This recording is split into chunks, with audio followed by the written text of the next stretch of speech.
प्रहलाद सिंह पटेल जी, कौशल किशोर जी,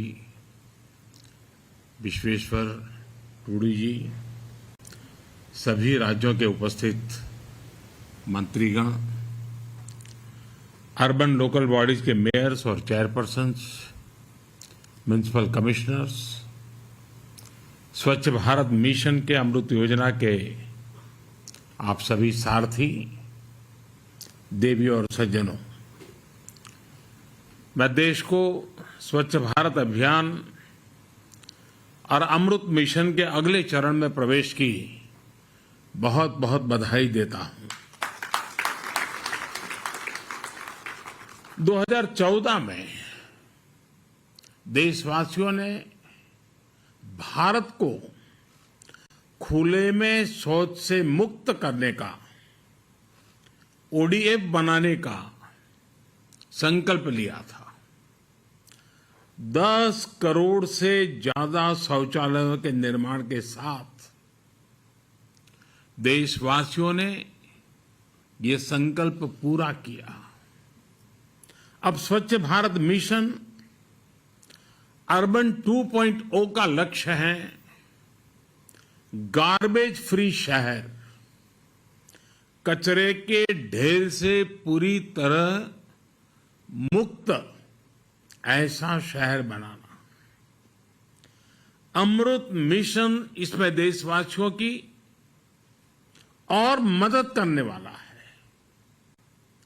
शहरों में 100% लोगों की साफ पानी तक पहुंच हो, शहरों में सीवेज का बेहतरीन प्रबंधन हो, इस दिशा में हम आगे बढ़ रहे हैं।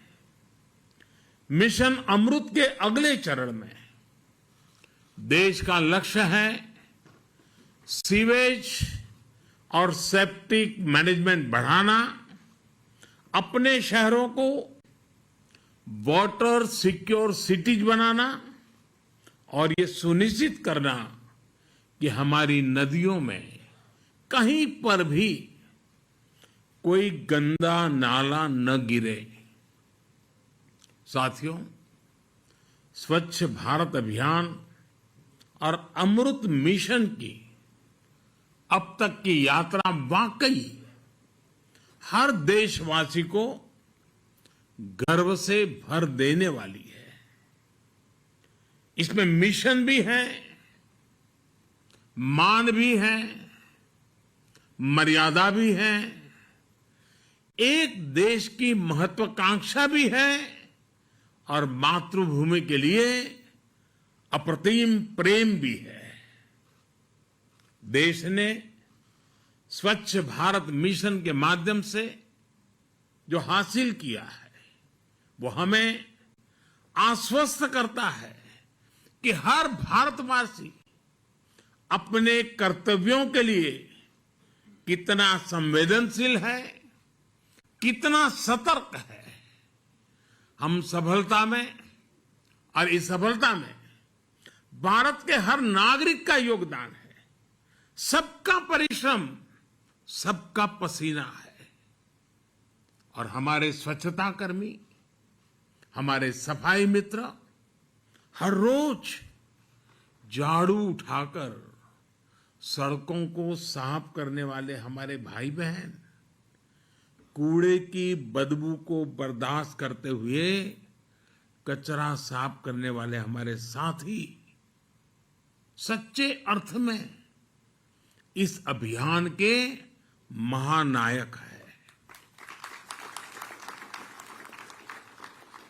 कोरोना के कठिन समय में उनके योगदान को देश ने करीब से देखा है, अनुभव किया है।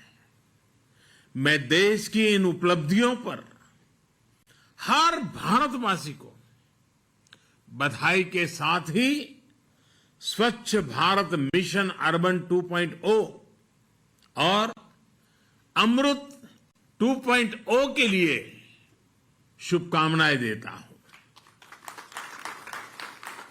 और इससे सुखद ये क्या होगा कि ये नई शुरुआत आज गांधी जयंती के एक दिन पहले ही हो रही है।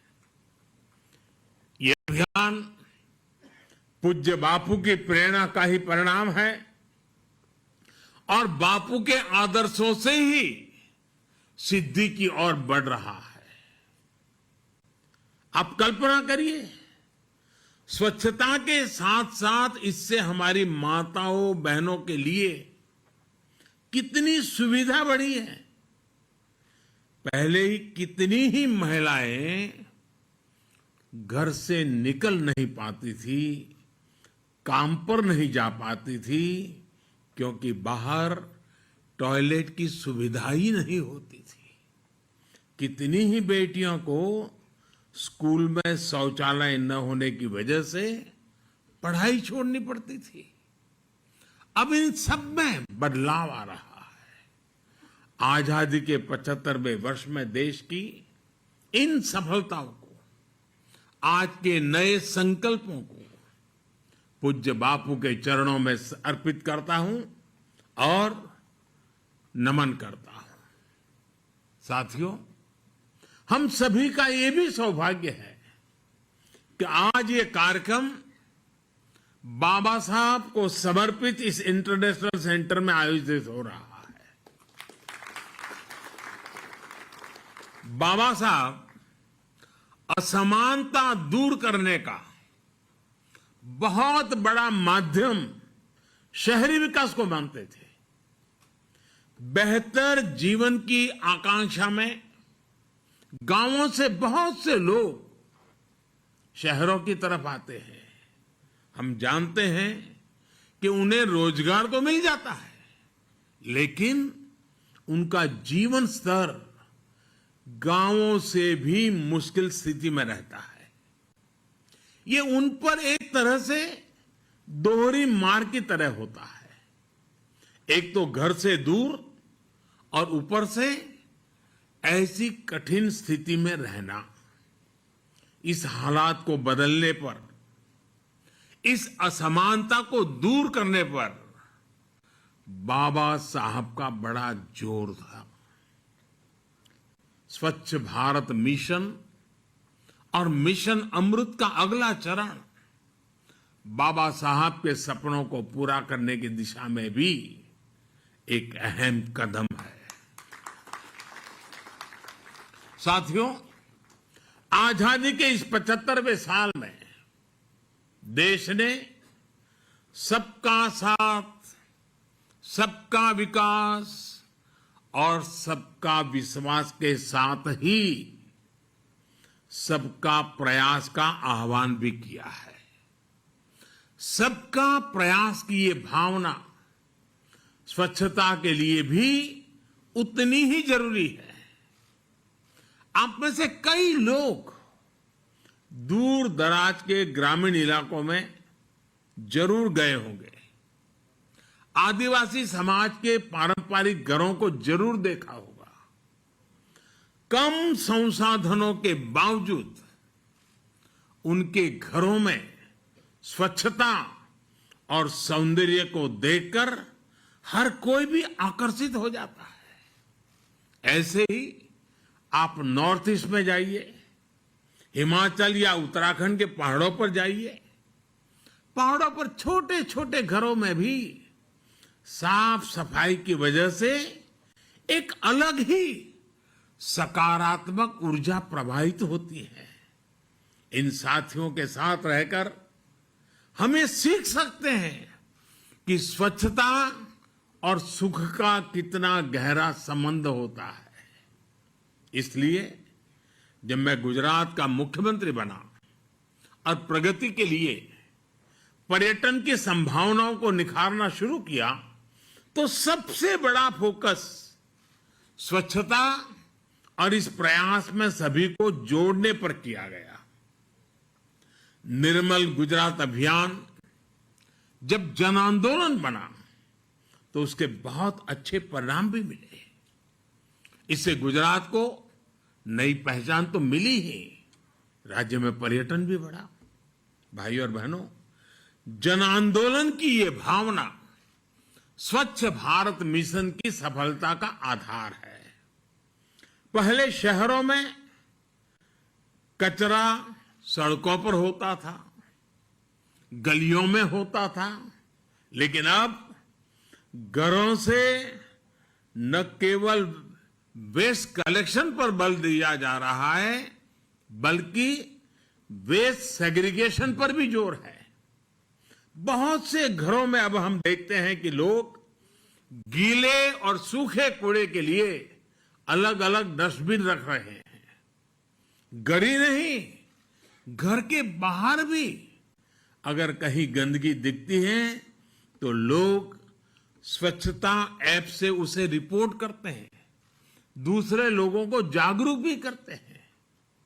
मैं इस बात से बहुत खुश होता हूं कि स्वच्छता अभियान को मजबूती देने का बीड़ा हमारी आज की पीढ़ी ने उठाया हुआ है।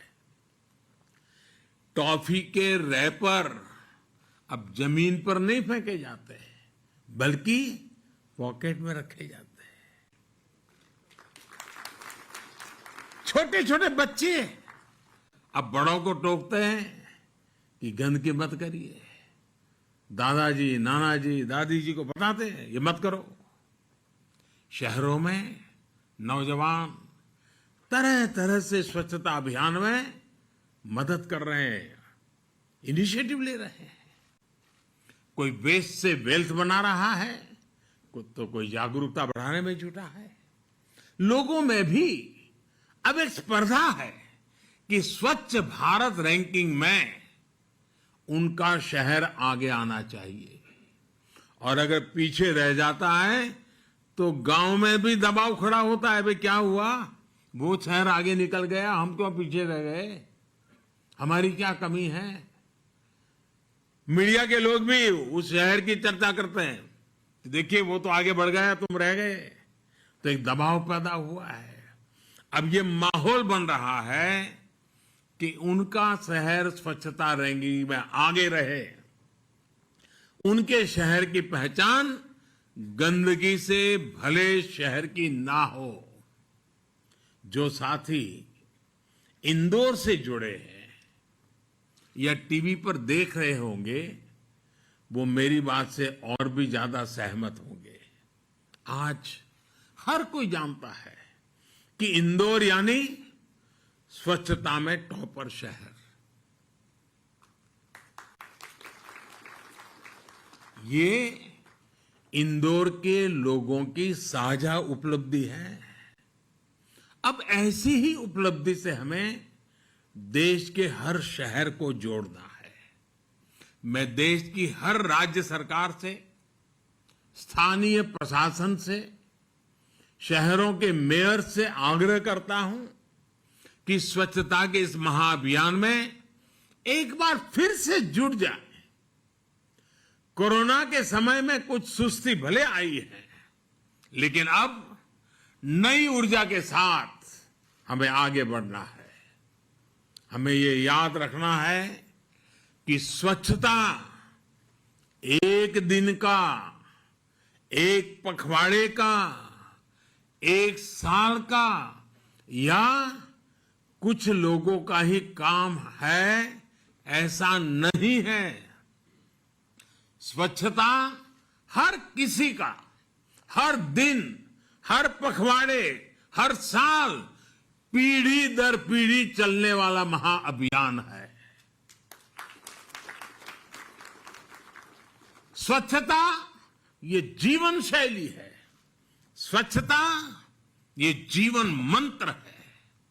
और जैसे सुबह उठते ही दांतों को साफ करने की आदत होती है ना, वैसे ही साफ सफाई को हमें अपने जीवन का हिस्सा बनाना ही होगा। और मैं ये सिर्फ पर्सनल हाइजीन की बात नहीं कर रहा हूं, मैं सोशल हाइजीन की बात कर रहा हूं। अब सोचिए, रेल के डिब्बों में सफाई, रेलवे प्लेटफॉर्म पर सफाई, ये कोई मुश्किल नहीं था। कुछ प्रयास सरकार ने किया, कुछ सहयोग लोगों ने किया, और अब रेलवे की तस्वीर ही बदल गई है। साथियों, शहर में रहने वाले मध्यम वर्ग को शहरी गरीबों के जीवन में ईज ऑफ लिविंग बढ़ाने के लिए हमारी सरकार रिकॉर्ड इन्वेस्ट कर रही है। अगर 2014 के पहले के 7 सालों की बात करें, 7 वर्षों की बात करें, तो शहरी विकास मंत्रालय के लिए 1.25 लाख करोड़ के आसपास का बजट ही आवंटित किया गया था। 7 साल में 1.25 लाख, जबकि हमारी सरकार के 7 वर्षों में शहरी विकास मंत्रालय के लिए करीब करीब 4 लाख करोड़ रुपए का बजट आवंटित किया गया। ये इन्वेस्टमेंट शहरों की सफाई, वेस्ट मैनेजमेंट, नए सीवेज ट्रीटमेंट प्लांट बनाने पर हुआ है। इस इन्वेस्टमेंट से शहरी गरीबों के लिए घर, नए मेट्रो रूट और स्मार्ट सिटी से जुड़े प्रोजेक्ट पूरे हो रहे हैं। हम भारतवासी अपने लक्ष्य प्राप्त कर सकते हैं, इसका मुझे पूरा भरोसा है। स्वच्छ भारत मिशन और मिशन अमृत की स्पीड और स्केल दोनों ही ये भरोसा और बढ़ाती है। आज भारत हर दिन करीब 1 लाख टन वेस्ट प्रोसेस कर रहा है। 2014 में जब देश ने अभियान शुरू किया था, तब देश में हर दिन पैदा होने वाले वेस्ट का 20% से भी कम प्रोसेस होता था। आज हम करीब करीब 70% डेली वेस्ट प्रोसेस कर रहे हैं। 20 से 70 तक पहुंचे हैं, लेकिन अब हमें इसे 100% तक, 100% तक लेकर जाना ही जाना है। और ये काम केवल वेस्ट डिस्पोजल के जरिए नहीं होगा, बल्कि वेस्ट टू वेल्थ क्रिएशन के जरिए होगा। इसके लिए देश ने हर शहर में 100% वेस्ट सेग्रीगेशन के साथ साथ इससे जुड़ी आधुनिक मटेरियल रिकवरी फैसिलिटीज बनाने का लक्ष्य तय किया है। इन आधुनिक फैसिलिटीज में कूड़े कचरे को छांटा जाएगा, रिसाइकिल हो पाने वाली चीजों को प्रोसेस किया जाएगा, अलग किया जाएगा। इसके साथ ही शहरों में बने कूड़े के पहाड़ों को प्रोसेस करके पूरी तरह समाप्त किया जाएगा। और हरदीप जी, जब मैं कूड़े के बड़े बड़े ढेर साफ करने की बात कर रहा हूं, तो यहां दिल्ली में भी ऐसा ही एक पहाड़ बरसों से डेरा डाले हुए है। ये पहाड़ भी हटने का इंतजार कर रहा है। साथियों, आजकल जो दुनिया में ग्रीन जॉब्स की संभावनाओं की चर्चा हो रही है, भारत में शुरू हो रहा ये अभियान अनेकों ग्रीन जॉब्स भी बनाएगा। देश में शहरों के विकास के लिए आधुनिक टेक्नोलॉजी का इस्तेमाल भी लगातार बढ़ रहा है। अभी अगस्त के महीने में ही देश ने national automobile scrappage policy launch की है। ये नई scrapping policy waste to wealth के अभियान को, सर्कुलर इकोनॉमी को और मजबूती देती है। ये पॉलिसी देश के शहरों से प्रदूषण कम करने में भी बड़ी भूमिका निभाएगी। इसका सिद्धांत है रीयूज, रिसाइकल और रिकवरी। सरकार ने सड़कों के निर्माण में भी वेस्ट के उपयोग पर बहुत ज्यादा जोर दिया है। जो सरकारी इमारतें बन रही हैं, सरकारी आवास योजनाओं के तहत जो घर बनाए जा रहे हैं, उनमें भी रिसाइकलिंग को प्रोत्साहित किया जा रहा है। साथियों, स्वच्छ भारत और संतुलित शहरीकरण को एक नई दिशा देने में राज्यों की बहुत बड़ी भागीदारी रही है। अभी हमने कई साथी मुख्यमंत्रियों का संदेश भी सुना है। मैं देश की प्रत्येक राज्य सरकार का आज विशेष आभार व्यक्त करता हूं। सभी राज्यों ने अपने शहरों की बेसिक जरूरतों को एड्रेस किया। वाटर सप्लाई से लेकर सैनिटेशन तक के लिए प्लानिंग की। अमृत मिशन के तहत 80,000 करोड़ से ज्यादा के प्रोजेक्ट्स पर काम चल रहा है। इससे शहरों के बेहतर भविष्य के साथ साथ युवाओं को नए अवसर भी मिल रहे हैं। पानी का कनेक्शन हो, सीवर लाइन की सुविधा हो, अब हमें इन सुविधाओं का लाभ भी 100% शहरी परिवारों तक पहुंचाना है। हमारे शहरों में सीवेज वाटर ट्रीटमेंट बढ़ेगा तो शहरों के जल संसाधन स्वच्छ होंगे, हमारी नदियां साफ होगी। हमें इस संकल्प के साथ आगे बढ़ना होगा कि देश की किसी भी नदी में थोड़ा सा भी पानी बिना ट्रीटमेंट के ना गिरे, कोई गंदा नाला नदी में न गिरे। साथियों, आज शहरी विकास से जुड़े इस कार्यक्रम में मैं किसी भी शहर के सबसे अहम साथियों में से एक की चर्चा अवश्य करना चाहता हूं। ये साथी है हमारे रेहड़ी पटरी वाले, ठेला चलाने वाले, स्ट्रीट वेंडर्स। इन लोगों के लिए पीएम स्वनिधि योजना एक आशा की नई किरण बनकर आई है।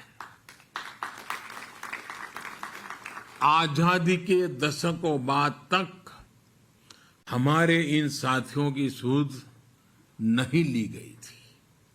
थोड़े से पैसे के लिए उन्हें किसी से बहुत ज्यादा ब्याज पर कर्ज लेना पड़ता था। वो कर्ज के बोझ में डूबा रहता था। दिन भर मेहनत करके कमाता था, परिवार के लिए जितना देता था उससे ज्यादा ब्याज वाले को देना पड़ता था। जब लेन देन का कोई इतिहास ना हो, कोई डॉक्यूमेंट ना हो, तो उन्हें बैंकों से मदद मिलना भी असंभव था। इस असंभव को संभव किया है पीएम स्वनिधि योजना ने। आज देश के 46 लाख से ज्यादा रेहड़ी पटरी वाले भाई बहन, स्ट्रीट वेंडर्स इस योजना का लाभ उठाने के लिए आगे आए हैं। इनमें से 25 लाख लोगों को करीब करीब 2,500 करोड़ रुपए दिए भी जा चुके हैं।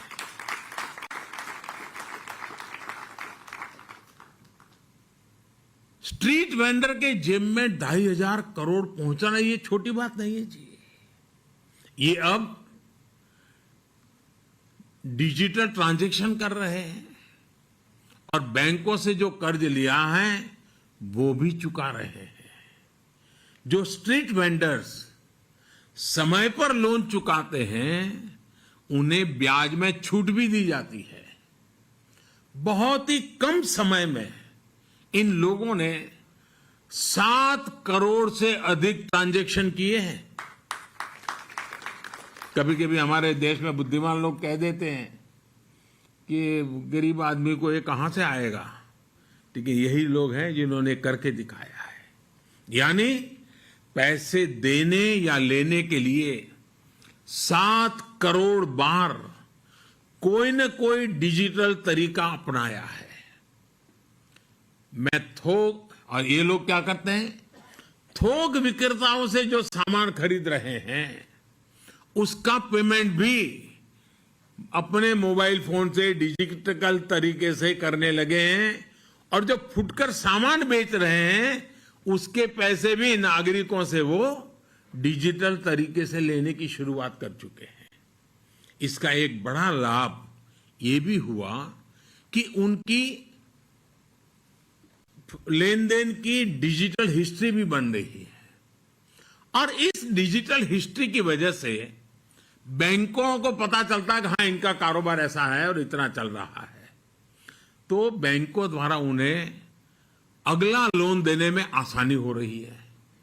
साथियों, पीएम स्वनिधि योजना में 10,000 रुपये का पहला लोन चुकाने पर 20,000 का दूसरा लोन, और दूसरा लोन चुकाने पर 50,000 का तीसरा लोन, ये मेरे स्ट्रीट वेंडर्स को दिया जाता है। आज सैकड़ों स्ट्रीट वेंडर्स बैंकों से तीसरा लोन लेने की तैयारी कर रहे हैं।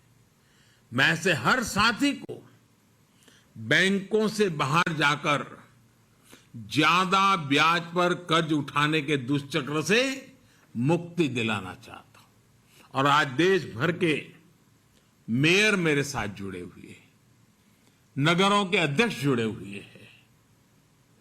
ये सच्चे अर्थ में गरीबों की सेवा का काम है, सच्चे अर्थ में गरीब से गरीब को एम्पावर करने का काम है। ये सच्चे अर्थ में गरीब को ब्याज के दुष्चक्र से मुक्ति दिलाने का काम है। मेरे देश का कोई भी मेयर ऐसा नहीं होना चाहिए, कोई भी चुना हुआ कॉरपोरेटर, काउंसिलर ऐसा नहीं होना चाहिए कि जिसके दिल में ये संवेदना न हो और वो इस पीएम स्वनिधि को सफल करने के लिए कुछ न कुछ कोशिश न करता हो। अगर आप सभी साथी जुड़ जाएं तो इस देश का ये हमारा गरीब व्यक्ति, और हमने कोरोना में देखा है, अपनी सोसाइटी, चाल में, मोहल्ले में सब्जी देने वाला अगर नहीं पहुंचता है तो हम कितनी परेशानी से गुजरते थे। दूध पहुंचाने वाला नहीं आता था तो हमें कितनी परेशानी होती थी। कोरोना काल में हमने देखा है कि समाज के एक एक व्यक्ति का हमारे जीवन में कितना मूल्य है। जब ये हमने अनुभव किया है तो क्या हमारा ये दायित्व नहीं है कि इतनी बढ़िया स्कीम आपके पास मौजूद है, उसको ब्याज में मदद मिल रही है, उसको अपना कारोबार बढ़ाने के लिए पैसे लगातार मिल रहे हैं, क्या आप उसे डिजिटल लेन देन की ट्रेनिंग नहीं दे सकते हैं? क्या आप अपने शहर में 1,000, 2,000, 5,000, 20,000, 25,000 ऐसे हमारे साथी होंगे, क्या उनके जीवन को बदलने के लिए कदम नहीं उठा सकते? मैं पक्का कहता हूं दोस्तों, भले ये प्रोजेक्ट भारत सरकार का हो, भले ये पीएम स्वनिधि हो, लेकिन अगर आप इसको करेंगे तो उस गरीब के दिल में जगह आपके लिए बनेगी। वो जय जयकार उस शहर के मेयर का करेगा, वो जय जयकार उस शहर के कॉर्पोरेटर का करेगा, वो जिसके उसकी मदद में हाथ फैला है उसके जय जयकार करेगा। मैं चाहता हूं ये जय जयकार आपका हो, मेरे देश के हर शहर के मेयर का हो, मेरे देश के हर कॉर्पोरेटर का हो, मेरे देश के हर काउंसिलर का हो। ये जय जयकार आपका हो ताकि जो गरीब ठेला और रेहड़ी पटरी लेकर के बैठा हुआ है वो भी हमारी तरह शान से जिए, वो भी अपने बच्चों को अच्छी शिक्षा देने के लिए 2 महत्वपूर्ण निर्णय कर सके। बड़ी आसानी से किया जा सकता है साथियों, लेकिन इस काम में हम सबका योगदान। मैं सभी कमिश्नर से कहना चाहूंगा, ये मानवता का काम है, ये ग्रास रूट लेवल पर आर्थिक सफाई का भी काम है। एक स्वाभिमान जगाने का काम है। देश ने आपको इतना प्रतिष्ठित पद पर बिठाया है, आप दिल से इस पीएम स्वनिधि कार्यक्रम को अपना बनाइए, जी जान से उसके साथ जुटिए। देखते ही देखते देखिए आपके गांव के हर परिवार सब्जी भी खरीदता है, डिजिटल पेमेंट दे रहा है, दूध खरीदता है, डिजिटल पेमेंट दे रहा है, जब वो थोक में लेने जाता है डिजिटल पेमेंट करता है। एक बड़ा रिवॉल्यूशन आ जाएगा। इन छोटी सी संख्या के लोगों ने 7 करोड़ ट्रांजैक्शन किए। अगर आप सब इनकी मदद में पहुंच जाए तो हम कहां से कहां पहुंच सकते हैं। मेरी आज इस कार्यक्रम में उपस्थित शहरी विकास के साथ जुड़े हुए सभी इकाइयों से व्यक्तिगत रूप से आग्रह है कि आप इस काम में पीछे मत रहिए। और बाबा साहब आम्बेडकर के नाम से जुड़े उस भवन से जब मैं बोल रहा हूं, तब तो गरीब के लिए कुछ करना हमारा दायित्व बन जाता है। साथियों, मुझे खुशी है कि देश के 2 बड़े राज्य उत्तर प्रदेश और मध्य प्रदेश, इन दोनों राज्यों में सबसे ज्यादा स्ट्रीट वेंडर्स को बैंकों से लोन दिया गया है। लेकिन मैं सभी राज्यों से आग्रह करूंगा, इसमें भी स्पर्धा हो। कौन राज्य आगे निकलता है, कौन राज्य सबसे ज्यादा डिजिटल ट्रांजैक्शन करता है, कौन राज्य सबसे ज्यादा तीसरी लोन, स्ट्रीट वेंडर्स को तीसरी लोन तक ले गया है, 50,000 रुपया उसके हाथ में आया है, ऐसा कौन राज्य कर रहा है, कौन राज्य सबसे ज्यादा करता है। मैं चाहूंगा उसकी भी एक स्पर्धा कर लिया जाए और हर 6 महीने 3 महीने इसके लिए भी उन राज्यों को पुरस्कृत किया जाए, उन शहरों को पुरस्कृत किया जाए। एक तंदुरुस्त स्पर्धा गरीबों की कल्याण करने की, एक तंदुरुस्त स्पर्धा गरीबों का भला करने की, एक तंदुरुस्त स्पर्धा गरीबों को सशक्त करने की। आइए उस स्पर्धा में हम सब जुड़े, सभी मेयर जुड़े, सभी नगर अध्यक्ष जुड़े, सभी कॉर्पोरेटर जुड़े, सभी काउंसिलर जुड़े। साथियों, हमारे यहां शास्त्रों में कहा गया है, आस्ते भग आसीन यह ऊर्ध्व तिष्ठति तिष्ठतः शेते निपद्यमानस्य चराति चरतो भगः चरैवति। अर्थात कर्म पथ पर चलते हुए अगर आप बैठ जाएंगे तो आपकी सफलता भी रुक जाएगी। अगर आप सो जाएंगे तो आपकी सफलता भी सो जाएगी। अगर आप खड़े होंगे तो सफलता भी उठ खड़ी होगी। अगर आप आगे बढ़ेंगे तो सफलता भी वैसे ही आगे बढ़ेगी। और इसलिए हमें निरंतर आगे बढ़ते ही रहना है।